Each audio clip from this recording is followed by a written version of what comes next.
There are 3 rounds to go. Can't believe we've got 3 rounds to go and then we're in finals footy. The ladder, this is how it looks. We've got new leaders, the Roosters, the Chookies after that win over the Panthers. They're 2 points clear at the top now. The Wars hot on their heels. The Dolphins outright 4th. Sharkies and Knights on 32 points. South alone in 7th. Cows on 28 points in 8th spot. The Dogs the only other finals contender sitting outside the 8. Look at the bottom. Surely the Broncos can't end up with a wooden spoon after winning the premiership last year. It is right now a live chance. Alana, after their 40-6 loss to the Warriors on the weekend, the Broncos have been accused of giving up, have they? Yeah. That game against the Warriors, there were so many pitches that were alarming, and I think this is probably the worst that we've seen in larger patches.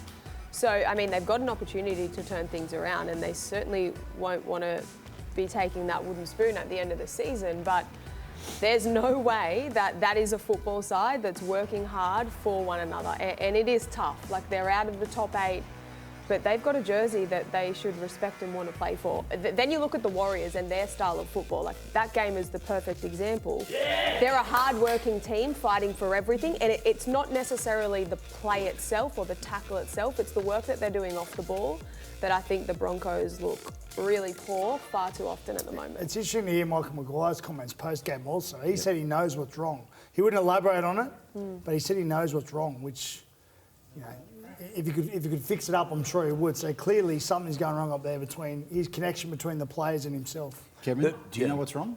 No, I don't. The pictures look really bad. I'm with Alana watching the game on television the other night. It didn't look great. It wasn't good viewing for Broncos players or their fans.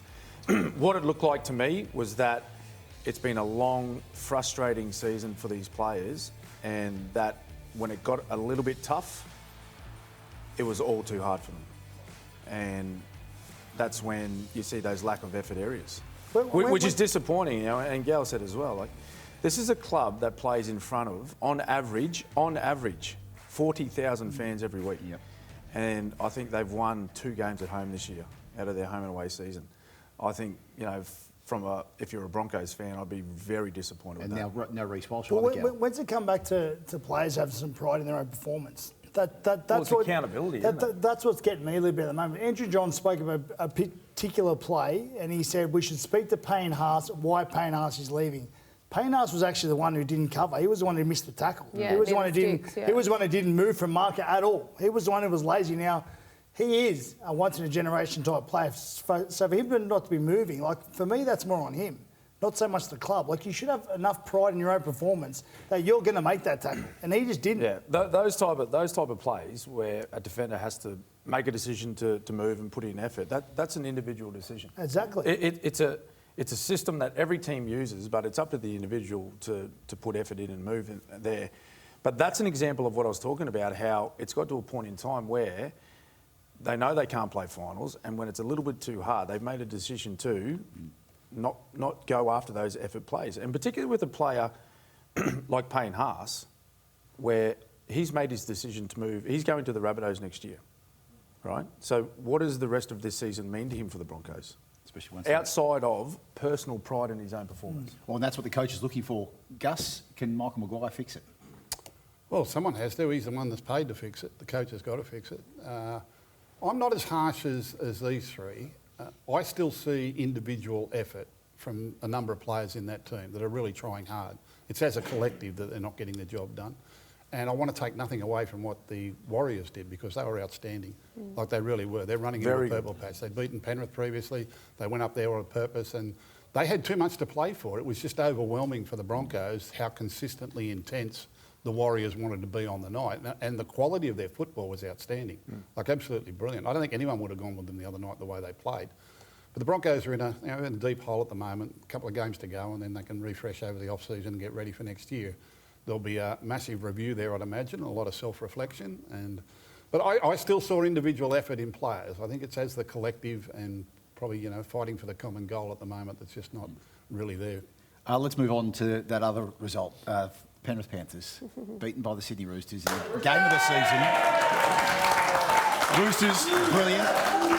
Panthers, anything but terrible. The Isaiah Yeo effect, or lack thereof, now that Nathan Cleary's having to carry a bigger burden without his his deputy there for the remainder of at least the home and away season, Alana. Was that there to see in this match? Well, firstly, what a great game of footy. Yep. Like, this was a high-quality football game against two great clubs. I enjoyed every minute of it. Yeah, I do think there was an effect.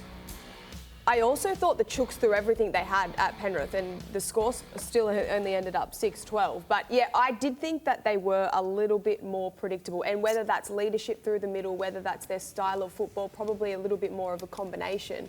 When Blaise Talangi came on the field, that was when Penrith actually scored through the sticks, and I thought it was because they did have genuine running options both sides of the ruck, because a lot of the time it was Dylan Edwards coming in and linking up with Nathan, and it was slightly more predictable than it has been in the past, and they were able to just frustrate them. And like, the Roosters' defence was outstanding. Their line speed, their intensity, they were getting everything right. So I don't think they're far off. I do think Penrith, Joey, after the game, he's written them off. I am not in that frame of mind whatsoever. I think they've got brilliant footballers there, and they can chip away at it in the lead up to the finals, and they've still got players to come back. Like Mitch Kenny coming back will be massive as well. Yeah, I think you just got to look at the Panthers over the last few weeks, though. And I know they've lost Yeo, but they went up to Mudgee. They spent a camp up in Mudgee around that time, around a home game they took up there. Obviously, they have a week together, probably planning their next month leading into the finals because they were on top of the competition. They left Mudgee, came home. When they got to Mudgee, they absolutely obliterated the Raiders while they were up there. Then they come home and they've got to go to New Zealand. They go across to New Zealand there, and they were in a dogfight over there. New Zealand were too good for them, but they were missing players. They lost Yeo on the night. So they've done a lot of travel. Listening to Nathan Cleary after the game, he said they only had one half session of ball work leading into the game the other night. And that's nowhere near enough to start accommodating for life without a Yeo. I still think that they can cover for the football for a Yeo. I still think that Lindsay Collins can do that job. They have got Mitch Kenny to come back. They've still got Casey McLean to come back. And I think that we're judging them a little bit too harshly. Roosters were terrific, absolutely outstanding. Don't think I've ever seen them defend any better. Final score was 12-6. I think there's a lot more improvement in the Panthers between now and the finals than there is at the Roosters. Roosters are in a good phase at the moment, but they've got Tedesco to come back. But they defended grimly the other night. I think they would have beaten probably any side in the comp. But I still think with Kenny to come back, McLean to come back, a little bit more teamwork and ball work around Yeo. Whether or not he gets back, I think, is problematical. But I still rate them as the favourites for the premiership. Obviously, they've got great opposition now in the Warriors and the Roosters. The decision by Sam Walker during the week leading into that match, Cameron, to put contract hooks on holds. His management not too happy with what was put on the table by the Roosters. They're looking long-term, 5 years at least. Wise move, but this is going to be hanging there. And is it a display at the moment of the player power shift with the TV rights deal being done, obviously 3 new clubs coming into the competition? Yeah, and this is the situation across the entire competition, particularly for a quality player like Sam Walker. There's not many of them available at the moment for aspiring clubs to sign, particularly someone of his age. He's young, he's got a long career ahead of him if he stays fit. I think for him personally, though, I think it's a smart move just to put everything on pause. He's playing in a team that's on top of the competition at the moment and a real good chance of going all the way. So I think it's smart just to concentrate on what he needs to do for his footy side, and his future will no doubt look after itself. Yeah, it's going to sort itself out. Yeah. He's going to get a club and that sort of money. Yeah. And at the end of the day, the Roosters do not lose anyone they want to keep. So if they want to keep him, they'll find a way.